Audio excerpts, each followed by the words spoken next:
Welcome to Midfield Sportscast and the 34th episode of the Divided Friendship Podcast.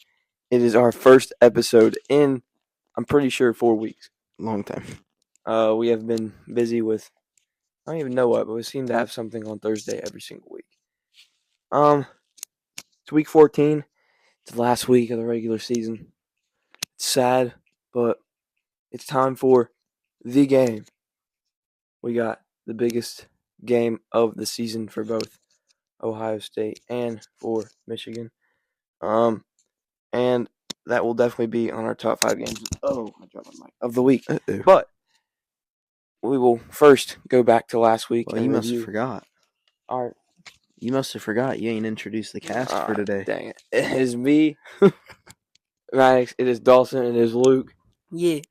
All right. That was not very good by me. But we'll first go with the last week's games and tell you the updated scores and points, and then we'll go to this week's top 5 games, and do that, and then we'll do our upset picks. Then we'll talk about the game for a while, and then we'll be out of here. So let's go back to last week, Philly. Actually, I'll start with Ohio State, Indiana. Then anybody else wants to go after me for any of these other games. So Ohio State and Indiana was an interesting matchup between two top 5 teams, but one top 5 team that hadn't proved anything, and another top 5 team who has had a couple good wins this season. So Ohio State came into this game favored by, pretty sure, 10 points, I think. And some people had Ohio State winning a blowout, and some people had Indiana winning. It just depended on how you thought of Ohio State and if you thought Indiana was legit. So Luke picked Indiana, and me and Dawson picked Ohio State. So we both got that right. Ohio State did win the game, 38-15, and they get their second top 5 win of the season. And now they will move on to the game. Now, whoever wants to do the next game. What you got? A&M Auburn. All right. All right, so the game I'm going to be talking about here is Texas A&M and Auburn. We got a quadruple overtime classic here. This was a look at Luke Somebody was a little imitating me sleepy. sleeping. I was sleeping. We were on the way back from Ann Arbor. Because we did watch the Michigan game. They were there. Shoot. Hold on. Auburn and A&M, like I just said, quadruple overtime, went into OT tied at 38, and the final score ended up being 43-41. So number 15, Texas A&M, falls at Auburn by 2 points. And a good game by Marcel Reed for A&M. He was 22 for 35, 297 yards, 3 touchdowns and a pick. And Peyton Thorne also had a great game, 19 for 31, 301 yards, 2 touchdowns and a pick. But Texas A&M, at the end of the game, they were down by 2. And by the way, this is at the point where it's 2-point conversions now. I'm just going to quickly go over the overtime rules. First overtime, if you score a touchdown, you can elect to kick an extra point, but you can also go for 2. Second overtime, if you score a touchdown, you have to go for 2. And then anything from that point on is 2-point conversions. Now, that's just the scoring rules. There's other rules to overtime, but I don't feel like doing all that. So, A&M went for a 2-point conversion at the end of the game that would tie it up because they had to go for 2 every play. And it was dropped in the end zone. Auburn comes out with the win, 43-41. Next. An upset win for Auburn, and A&M doesn't really hurt their chances of the SEC championship, but it does hurt their chances for the playoffs if they were to lose the SEC title game or lose to Texas and not make the SEC title game. Dawson. All right. I'm going to talk about my upset pick of the week game, which Kansas on a roll. 3 straight weeks for me that I've picked them as my upset pick of the week. 3 straight dubs for the Jayhawks. Impressive. All over ranked wins, or all over ranked teams as well. Iowa State, BYU, Colorado. They single-handedly have shaken up the Big 12 championship race. But 37-21 was this score. Jayhawks won in Arrowhead Stadium. For the Buffs, Shador Sanders, 23 for 29, 266 yards for 3 touchdowns. Also had 26 yards on the ground as their leading rusher. Eesh. Their running backs, oh wow. Running backs only had 17 yards on the ground on 8 carries. Travis Hunter, 8 for 125 and 2 touchdowns. Wow. 8 for 125 and 2 touchdowns. Draylon Miller, 5 for 44 and a touchdown. For the Jayhawks, the guy of the night for them, Devin Neal. 37 carries, 207 yards, 3 touchdowns. Also 4 receptions for 80 yards and a touchdown. Jalen Daniels, 14 for 21, 189 yards, a touchdown, no interceptions. Also 72 rushing yards. Leading receiver was Devin Neal, and then followed by that is Trevor Cardell with 2 catches for 38 yards.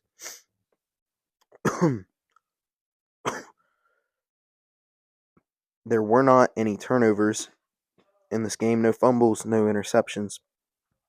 But a very impressive win for Kansas, and they showed that Colorado, as we all knew, had some flaws. Big 12 kind of looks like a weaker conference this year. It is I feel that all the teams are very even, but as a whole, I don't think they're a very strong conference. All right, I'm done. All right, I'll do 2 games on this list. I'll quickly do one of the top 5 games was number 6 Notre Dame against number 19 Army in a game at Yankee State. Was it Yankee? Was that where it was? Yeah. I don't know what it was called. Is it called Yankee Stadium? Mm-hmm. Interesting. But Notre Dame won this one handedly. Blew out Army. Kind of predictable, except if your name's Luke and you pick Army to win 31-30. I don't really understand that one, but I mean, Hey, I don't think he did either. Normally, the bigger programs can out physical the military schools and stop the triple option, and that's just what Notre Dame did. And then on defense, Army doesn't have the firepower to stop the Notre Dame passing attack. No. Or their running game either. No. But Notre Dame ran away with it. Me and Dawson both got that right. Luke got it wrong.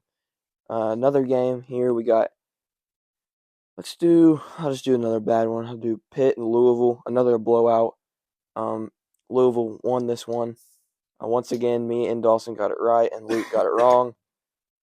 We all had pretty close games, and it ended up being a big win for Louisville. What was the score? 35-9. 37. 37-9. I can't really use my phone because I'm recording off of it. So 37-9 was the score. Louisville won. So that's another one me and Dawson got right. Luke got wrong. All right. Next game, whoever wants to do it. Luke. I don't know. It's your turn, buddy. You got BYU and Arizona State or Okay, I'll do that. Illinois and Rutgers. I'll do BYU and Arizona State. Will ya? I'll get there.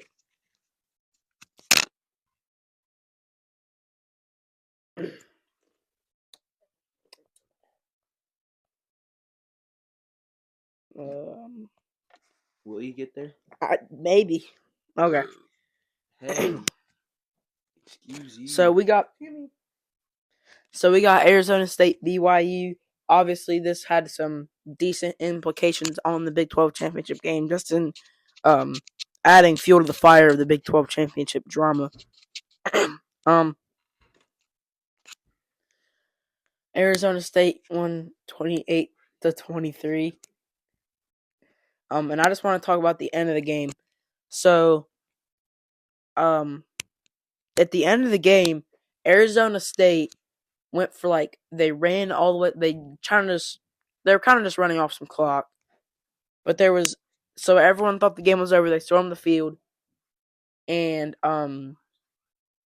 they stormed the field. Everyone stormed the field, and then the ref said there was 1 second left on the clock, so they had to get everyone off the field. They were just they'd run backwards and just chuck the ball. Yeah. And the ball hit out of bounds 1 second. Yeah, if you could hear him, what he said, that's, yeah. So everyone's off the field now. And they threw it, and it got picked off. So Arizona State wins 28-23.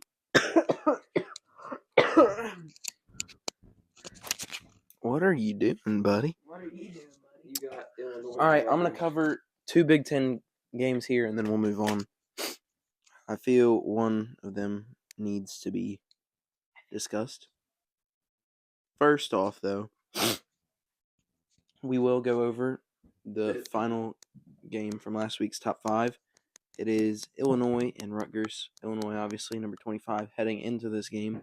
Won it on the road, 38-31, off of a crazy 40-yard pass with 6 seconds left, and then a safety after that made it 38.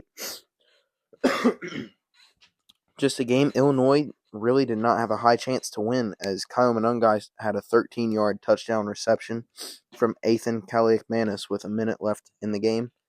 And then, obviously, Illinois goes and scores with 6 seconds. Stat-wise, Luke Altmaier, 12 for 26, 249 yards, 2 touchdowns, no interceptions. So, kind of weird game for him. Also added 74 yards on the ground and a touchdown. Josh McCray, 13 for 58 and a touchdown. Aiden Lowry, 6 for 26 and a touchdown. And Khalil Valentine, 6 for 24. Receiving for the Fighting Illini, Pat Bryant, 7 for 197 and a touchdown with a long of 64. Hank Beatty, I think, 2 for 31 and a touchdown. Colin Dixon, 2 for 16. Illinois had 2 fumbles. Luke Altmaier and Hank Beatty both had one, recovered both, and Gabe Jacobs had a fumble recovery defensively. For Rutgers, Ethan Kaliakmanis, 18 for 36, 174 yards, 2 touchdowns, no interceptions. Kyle Monungai, 28 carries, 122 yards, no touchdowns on the ground, but he did have 3 for 23 in the touchdown receiving. Ethan Kaliakmanis, 13 for 84 and 2 touchdowns on the ground. Leading receiver on the day was Ian Strong, who had 6 catches for 66 yards and a touchdown. And yeah, that's about it. It was a very competitive game all the way through, with not really a definitive winner. Pretty 50-50 ball game. Looking at this percentage chart, there was a 99% chance for Illinois to lose this football game, and they won. Once again, me and Dawson got this right, and Luke got it wrong. Wait, did I pick Rutgers? Yeah, wait, hold up. Never mind, I looked at the wrong game. You got it right. Good job, boy. Oh, gosh. All right, next and final. I'm going to cover one more after this. I lied. You doing Oregon, Wisconsin? That was 2 weeks ago. It was? Yeah. Second game I'm going to cover, number 4 Penn State on the road at Minnesota. Very underrated team in my opinion. They win this one by a score of 26-25. Very competitive game and kind of unexpectedly close. The Nittany Lions, a team that is ranked extremely high, maybe should be lower than where they're at, but I still think they're a very good football team, and I also think that of this Minnesota team. Obviously, if you're number 4, though, you can't be in competitive games like this to a 6-4 Minnesota school. Drew Allard, 21 for 28, 244 yards, a touchdown, no interceptions. Also had 8 yards and a touchdown on the ground. Nicholas Singleton, 13 for 63 and a touchdown. Receiving, Tyler Warren, their leading receiver, 8 for 102. Amari Evans, 2 for 51 and a touchdown. Had their lone receiving touchdown. Defensively, Tony Rojas had their only sack. Zane Durant had 2.5 tackles for loss. And the one interception came from Dominic DeLuca, who had the interception and then obviously returned it for 29 yards. Max Brosmer on the flip side, 15 for 23, 175 yards, 1 touchdown, 1 interception. Darius Taylor, their leading rusher, 17 for 58. Marcus Major, 10 for 37 and a touchdown on the ground. Leading receiver Daniel Jackson, 6 for 90, and the lone receiving touchdown on the day came from Jamison Gears, 1 for 21 and a touchdown. I mean, another pretty good football game. Let's see here. Stats, Penn State had quite a few more total yards than Minnesota. Minnesota controlled time of possession, and that's about it for that one. All good. Lastly, I'm going to do one more. Going to go probably what was the biggest upset of the week. Florida knocking off Ole Miss in the swamp and probably promptly ending their playoff hopes. And I mean, DJ Lagway, he's been very impressive. He's been starting as a true freshman. At first, start of the year, you saw him splitting snaps with Graham Mertz and Florida kind of running a dual quarterback offense, similar to what Michigan did earlier in the season. But now he is their lone quarterback. And on the day, 10 for 17, 180 yards, 2 touchdowns, 1 interception.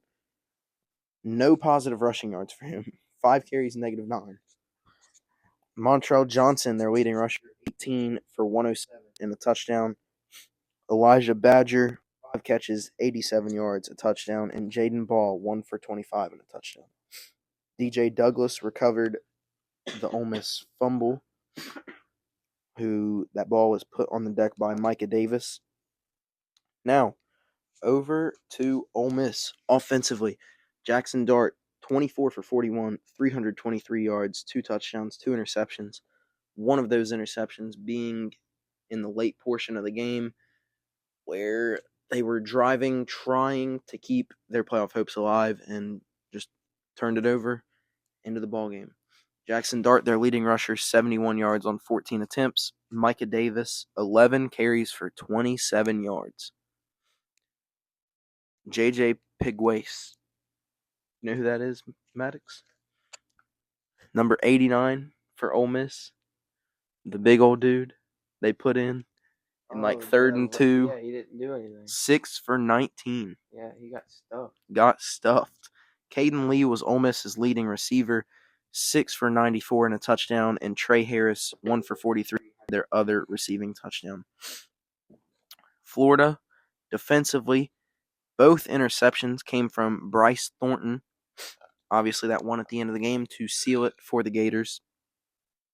And for the Rebels, Walter Nolan, Princely Uman both had a sack, and Suntarine Perkins and J.J. Pigwace also half a sack. Kind of a shocker. Everybody knows that the Swamp is not an easy place to play at, but Ole Miss had everything in front of them. They did. I mean, if they won out, they were probably in the playoffs. They just lost games that they shouldn't. Kentucky, Florida. I mean, that's just, you can't do that. How you do LSU, that, but you beat Georgia. LSU was a winnable game, but also in very tough conditions there. At LSU in a night game, so not easy road environments there with Florida or LSU. But they kept it. 3. You can't, and that's ultimately why they're likely going to miss the playoffs. All right, that's all I got for this segment. Oklahoma, Alabama. Philly, you want to do it? Aight. All right, let me cover this one last game, and then we'll move on. As I'm looking, there's not really anything else worth note. But obviously, this one, kind of a random game. Nobody expected this to be the outcome of, where Alabama just thrashed 24-3 loss. I know it's at Oklahoma, but they're a 6-4 football team. Offensively, they can't do anything. I mean, there's no sugarcoating it. They've been a bad offensive football team, and their defense most of the time is the reason that they are in football games or winning football games, and that is the same result here against the Crimson Tide. Jalen Milroe, 11 for 26, 164 yards, 3 interceptions, no touchdowns, 15 QBR. Terrible day for him. Jam Miller, 12 for 45 on the ground. Jalen Milroe, 15 for 7. Justice Haynes, 3 for 18. Leading receiver was Jeremy Bernard, 4 for 60. That's about it for Bama offensively. Not very much there. Jackson Arnold on the flip side for the Sooners, 9 for 11, 68 yards. But he made his impact on the ground in this game. 25 carries, 131 yards, 5 a pop. Xavier Robinson, 18 for 107 and 2 touchdowns, had their 2 offensive touchdowns on the day. Leading receiver Bauer Sharp, 2 for 21. Xavier Robinson, 4 for 20. Kip Lewis had obviously the pick 6 return for 49 yards. Eli Bowen and Woody Washington also had an interception on the day.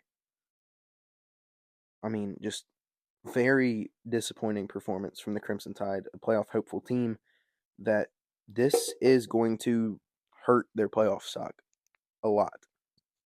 I mean, the SEC, it's just, I think it's what a lot of people were wondering if it was going to happen at the start of the season. We're just seeing the SEC beat their top contenders up from where they're such a well-rounded conference and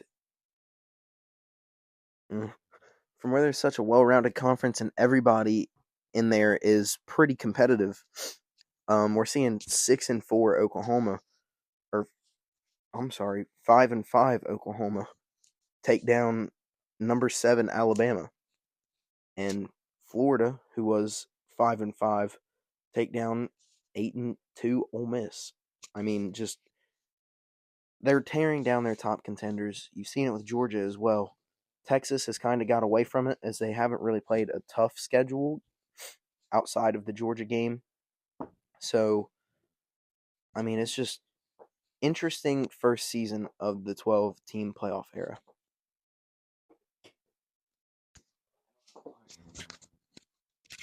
All right.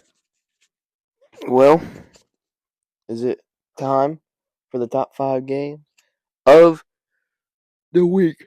All right. So we'll do the top 5 games of week 14 this week. Then we'll have conference championships next week, and then we'll go to the playoffs after that and bowl games. Don't really know how we're going to work those, but to start, we have to get through the regular season. So rivalry week 14. What is our first game to predict, Philly? Well, first off, before we do this, Michigan has just announced that we'll be seeing a new jersey combination for them. We'll be seeing all white. I mean, you've seen the all white pants, all white jerseys, but we've never seen all white cleats with it. So it will be a new look, something, just a little slight change, but I mean, it's just we've never seen it before, so something a little different for the game 2024 edition. All right, now. Oh my Lord! What? I don't think Naheem Alford's gonna flip right now because he's on a visit to Ohio State right now. This is the visit list for the Michigan game. That's class 25. That's class of 26. That's class of 27. Okay, so they got like 70 visitors. Now, why, whenever I'm playing my college football dynasty, can I only have 4 in 1 week? It's about ridiculous. All right, anyways, got a little off track. First game we are going to be doing is, obviously, we're saving the game for last. And I think that majority of the time, every single year, this will probably be in the top 5 games, regardless of both teams' records. But the rest remains the same. We're going to look for the best games, and this one, we've got number 6 Miami going on the road to the Carrier Dome to face off against 8-3 Syracuse. Miami is an 11-point favorite in this one. Game will kickoff at 3:30 on ESPN. And Luke, we'll start it with you. Miami's what? Okay, so Miami probably would be higher, but they did lose to Georgia Tech. But anyway, Miami, led by Cam Ward. This is not an easy game to win. Usually, both Miami and Clemson towards the end of the year kind of fall down. What is going on with your voice? What? Miami.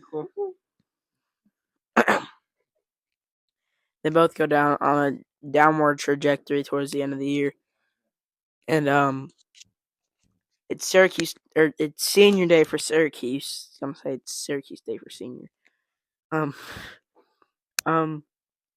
So this Syracuse team is going to be fired up, which is why I'm taking Syracuse to win this game.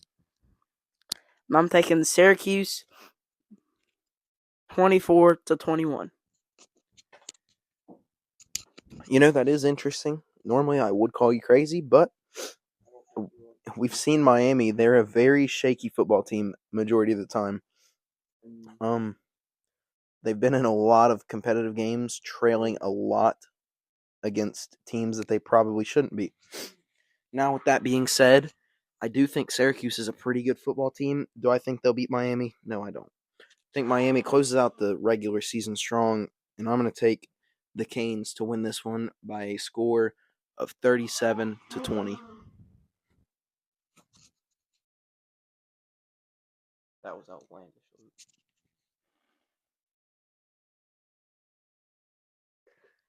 All right. Miami is a team that it's kind of like the USC teams of the past, or not USC. Yeah, USC and like Oklahoma, the Lincoln Riley teams. They're really good offensively and really bad defensively.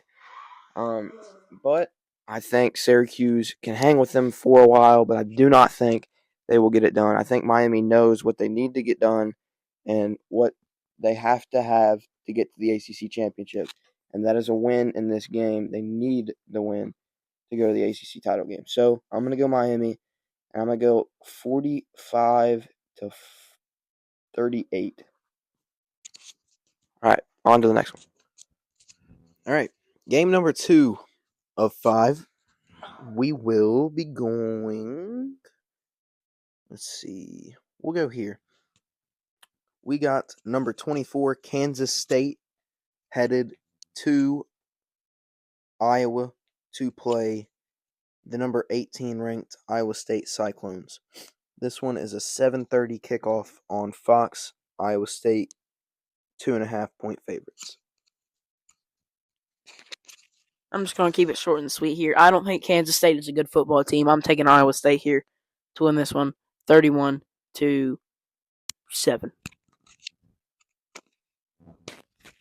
All right. I think this is a very 50-50 game, as the line suggests. Kansas State has kind of been as of recent. So is Iowa State, though. Both teams started off the season strong. Kansas State, obviously, with that loss to BYU early. Iowa State had that little undefeated streak for a while, dropped 2 straight, and now we're here. Iowa State, though, with a win, does punch their ticket into the Big 12 conference title game, therefore punching their ticket to basically a play-in for the college football playoffs, which would be amazing for them. Kansas State, with a win, keeps alive their chances for a Big 12 title appearance, but still chances are very low for them to get in. A lot more simpler for the Cyclones, where it's just win and you're in. That being said, I think that Iowa State will punch their ticket to the Big 12 title game in this one. I'm going to take the Cyclones by a score of 33-29.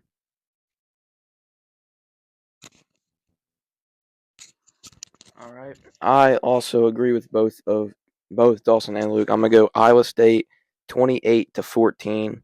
I think they'll get the job done and get to the Big 12 championship game. All right. Game 3. Oh my gosh, Maddyx. 2 fumbles. Okay.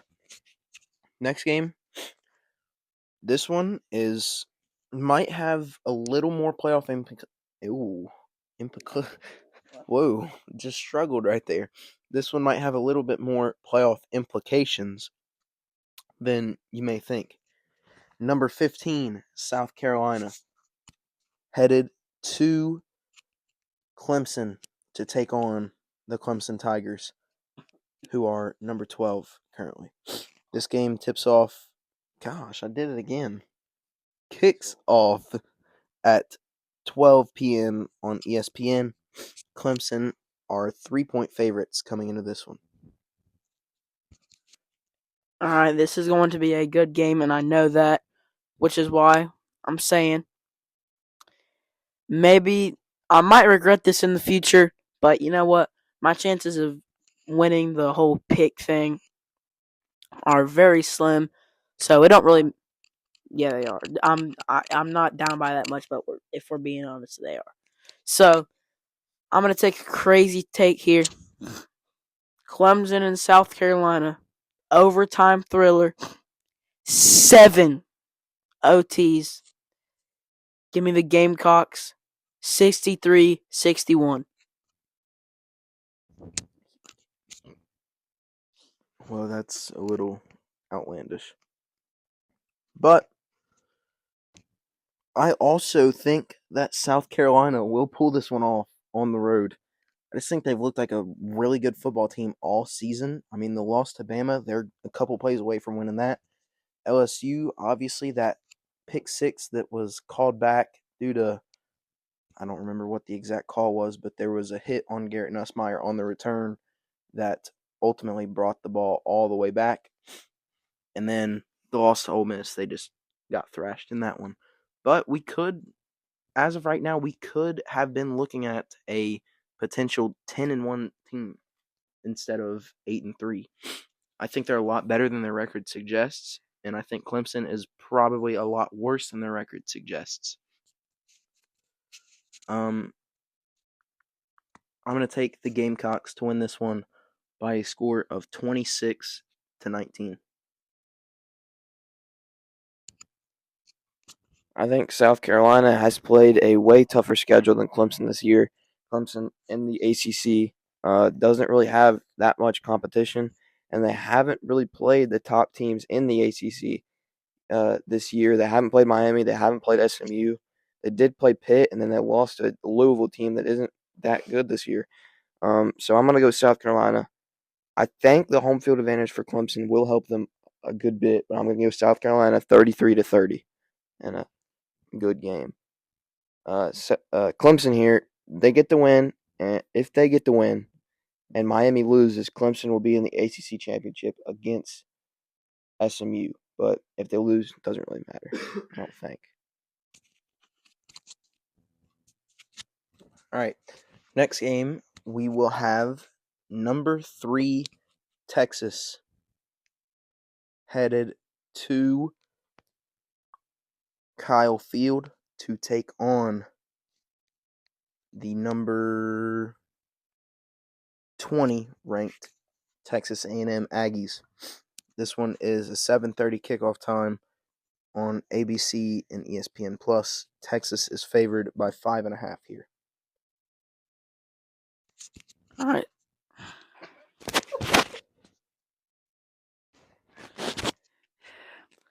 All right. So this is a big one. This is a big one here for the SEC championship game. Obviously, winner makes the conference championship game, and we'll have a game against Georgia. Last year, Georgia made it, and they fell short to Alabama. Georgia looking to get some revenge this year and win themselves an SEC title. But for now, we got to focus on Texas and Texas A&M. And we saw last week, or I just talked about it earlier, but we saw Texas A&M get beat by Auburn in overtime. Marcel Reed had a great game, but I'm taking the Longhorns here. I mean, this is a high-powered football team. Only loss coming to Georgia, and I think Texas is going to make their way back to the SEC championship in their first year as an SEC member. Honestly, I think that Texas A&M has a really good shot to win this one. Did I say a score? I don't think I did. Maybe. Texas 24, Texas A&M 13. All right, back to me. I think A&M has a really good chance to win this one, especially with it being at Kyle Field. Texas, we've seen they haven't really played a lot of competition. The only competition they played was Georgia, and they got smacked around in that game. A&M, on the other hand, has played a good bit of good teams and in good road environments. So I'm going to be taking another upset pick here. I'm going to take the Aggies to win this one by a score of 24-20.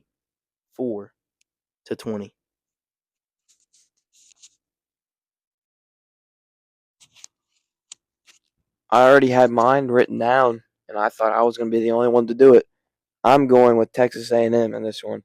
I think it's going to be low scoring because Texas's defense is legit. They have a really good defense. A&M, they can score, but I think they're going to get some fits. They're going to have some fits with this Texas defense. But I'm going to go Texas A&M with the win at home. Home field advantage here is huge. Texas not really had these type of games this season. I'm going with A&M 20-14 in a low-scoring game as they will head to the SEC championship. All right, the last game. All right, finally, we've got Marshall on the road to take on James Madison. Go Herd. But the game, it's what we've all been waiting for. Main point of this podcast. Michigan headed to the shoe to take on number 2 Ohio State. This one obviously should have known. It's going to be a 12 p.m. kickoff on Fox. Buckeyes are favored by 19.5 in this one. Whew.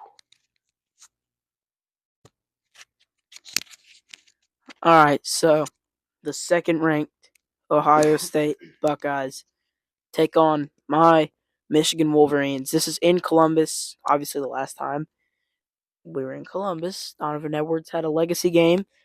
I think that's going to happen again. I think Donovan Edwards is going to have a great game along with Khalil Mullings.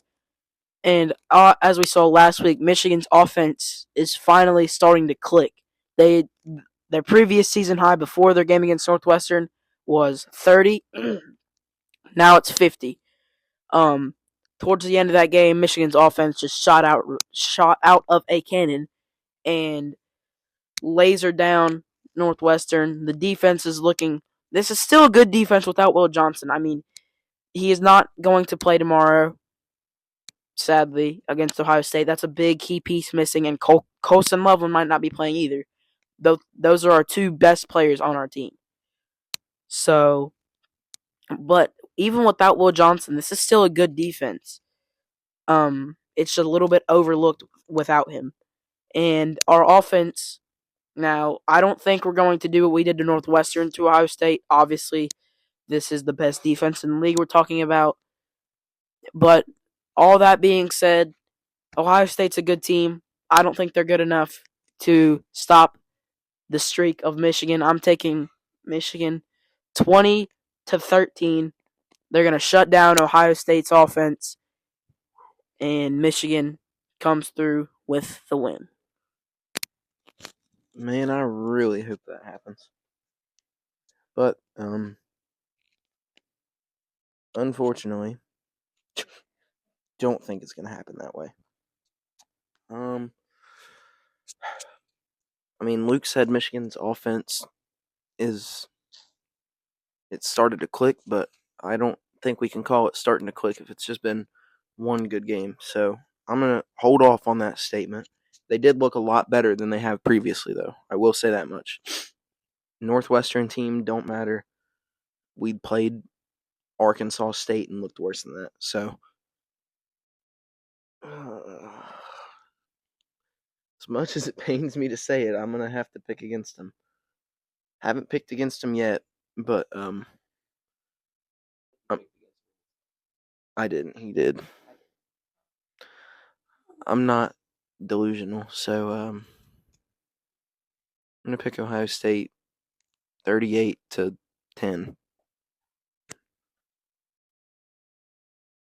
1,826 days it has been since Ohio State beat Michigan.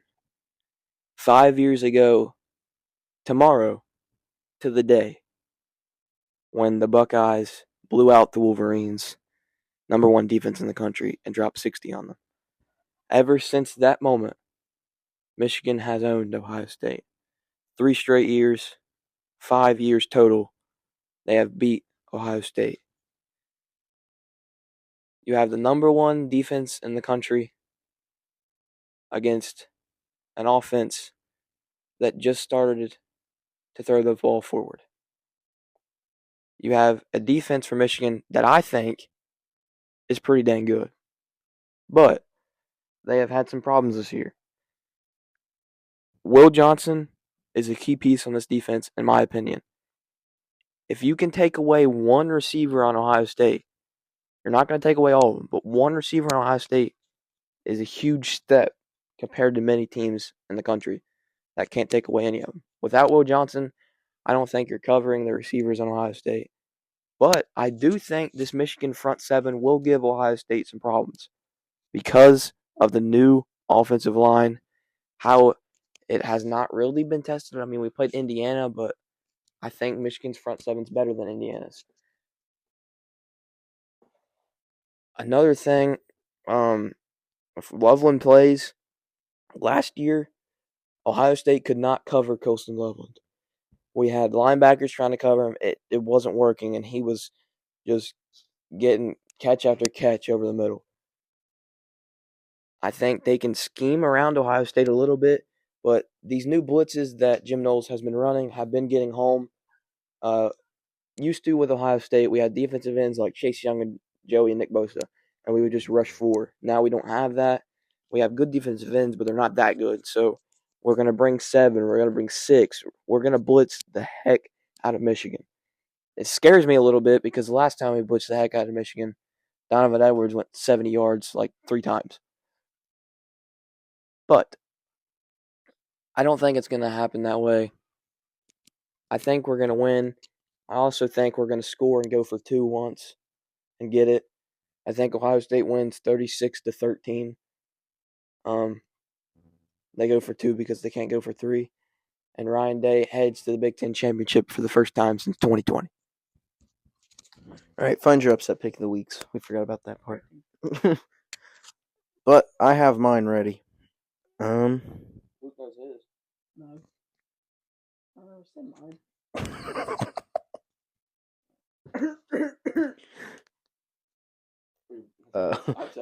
That's a pretty big upset, Luke. No, it's not.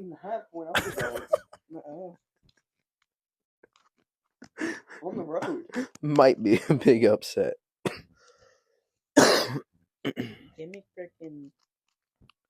Well, I can't pick Kansas this week because they are favored against Baylor. So Okay, I got mine. Jayhawks treated me well. But my upset pick of the week, they're 7.5-point underdogs. They're the home team. And USC is going to defeat Notre Dame. That's not good. Maddyx also has the same pick. My pick is I have